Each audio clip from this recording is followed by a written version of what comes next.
Hey everybody, it's me, Brittany B, and today I wanted to show you guys how to customize your iPhone with the new iOS 14 update.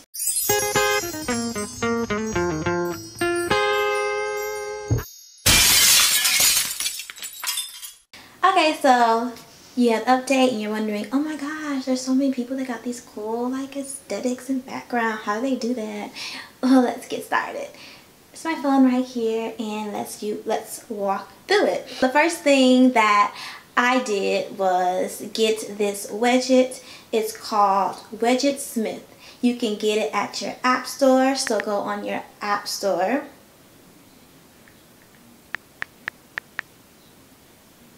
Type in Widgetsmith and it should pop up there, and then you go to open it and it should look like this. You have all different type of wedges from small to medium to large, and to get the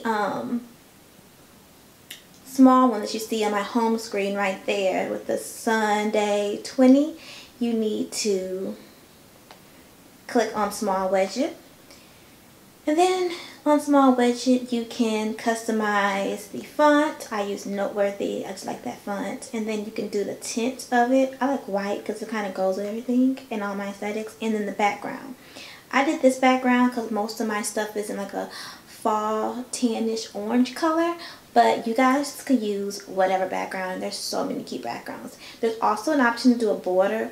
I'm not really a fan of borders, but you know. After you do that, this is basically the app that I use to just put any type of wedge on your thing. So now you're probably wondering what to do now after I create this wedge. Well, you hold on to your screen. You tap down on your screen, and then you see this plus button at the top, and then you scroll down until you see Widgetsmith, and then you get to put and click on one of these things, small, medium, or large. You tap on it. You push add widget and it will pop up right there. So you can basically go back to Widgetsmith and add whatever wedge you want to do in medium size, large size. You can add customized wedges. So see here, I put medium, and to customize you go to custom. You can put a photo there, a custom text, or you can leave it blank. Maybe you just want a blank color. You can add upcoming events, calendars, just different little fun things that can pop up on your screen. So, just like the one before, there's different fonts, as well as you can tint it a different color, and you can have different backgrounds. For the next step is customizing your actual photo, camera, mail, widget app. Any app you have, you can customize a photo on it. Super cool, super fun, super easy. So, basically, I got all my photos from Pinterest and Canva. And basically on Canva, you can go to the, you can type in Insta Story icon. In Story icon, you can customize cute little icons on there, save it, and then use that image for your app icon. Or you can go on Pinterest, take some cute little pictures from there and use that your app icon. But let's get to how to actually change the app icon.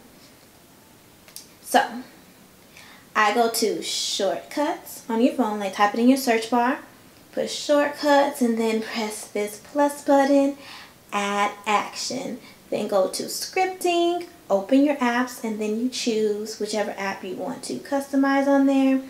I do Libby, that's what I use to get my library books. Since you have Libby, then you go on those little dots right there, put whatever name you want for it, and then you put add to home screen, put names, put books, and right here you go choose photo. I think I'm gonna do a journal for, how cute is that? Add, done, and there you go. There is the app. You push edit home screen and then drag it to whatever side you want it to be on. Voila. I don't really like it like that. Hold up. I don't like it on that side. That's bother me. But anyways, that is basically different fun tricks on how you can customize your iPhone. Different options, different ways. But I hope you enjoyed this video. It was short and sweet, and I hope this helps you create and customize your own iPhone background. Thanks for watching.